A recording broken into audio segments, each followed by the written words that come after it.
Je savais que le massage pouvait faire énormément de bien parce que j'ai été massée et j'ai massé pendant des années.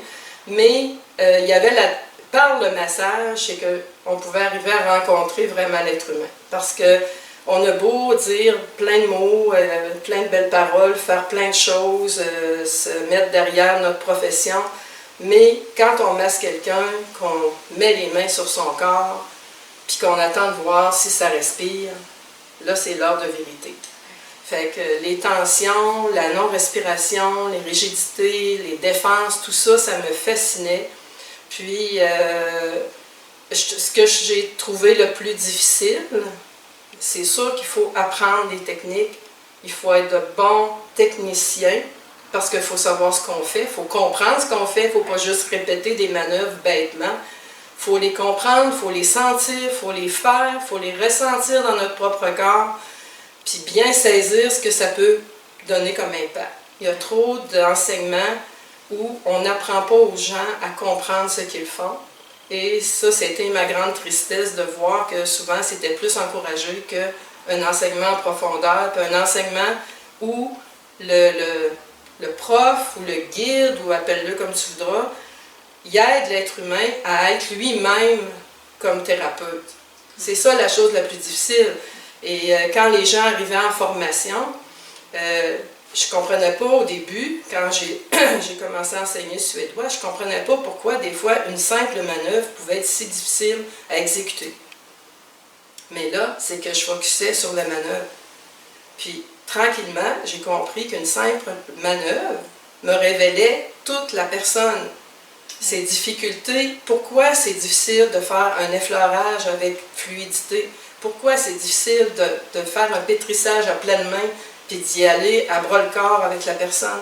Tout ça, c'est l'histoire relationnelle, ton vécu depuis que tu es petit, comment ton corps, tu as eu le droit d'être dans ton corps, comment tu as été libre dans ton corps, dans ta famille, comment tu as été touché ou tu n'as pas été touché, comment on t'a dit que tu étais belle. C'est tout ça, puis moi, ça a été vraiment, chaque étudiant était comme un défi, c'était comme un livre que j'ouvrais, puis j'essayais de connaître, puis il fallait que chacun me laisse ouvrir ce livre-là. Parce que des fois, le livre était bien fermé, puis la personne, j'étais menaçante parce que j'écoutais, ou je regardais, ou je questionnais, ou j'étais juste là à respirer, puis à être debout, enraciné, puis c'était confrontant. Fait que ça a été... C'est pas pour rien que j'ai fait ça pendant 25 ans, c'est que c'était passionnant, c'était extrêmement exigeant, parce que tu te fais rentrer dedans, tu te fais confronter, tu comprends pas pourquoi tu reçois des choses. Puis c'est un peu la même chose, je dirais, enseigner, tu es confronté à tes étudiants qui te garochent leur peur, leur mécanisme de défense, tout ça, mais quand tu accompagnes quelqu'un en massage, c'est exactement la même chose qui se passe. C'est que tu vas recevoir des affaires que tu ne comprendras pas, tu vas sentir des choses que ça te prend du temps à nommer, puis des fois, c'est le lendemain qui te vient. Moi, je disais, à un moment donné, je ne sais pas. Combien de fois je me suis dit ça? Je ne sais pas, je ne comprends pas, mais ça va se révéler. Il faut être patient. Il faut que je ne tire pas sa carotte qui est en train de pousser, mais que je la laisse pousser. Puis que moi, je reste que je suis, présente, aimante, avec un regard d'amour, pas en train de flatter mon ego de prof, mais juste être là avec la personne. Puis les diplômes, il fallait bien que je les donne, là. Mais de voir l'évolution des personnes, moi, ça a toujours été ça mon moteur.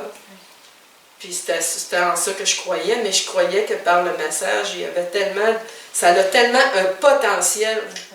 Mais on passe par ça, puis je crois que, tu sais, c'est infini ce que ça peut faire. Des fois, on tombe sur le derrière de voir l'impact que tel geste ou telle rencontre.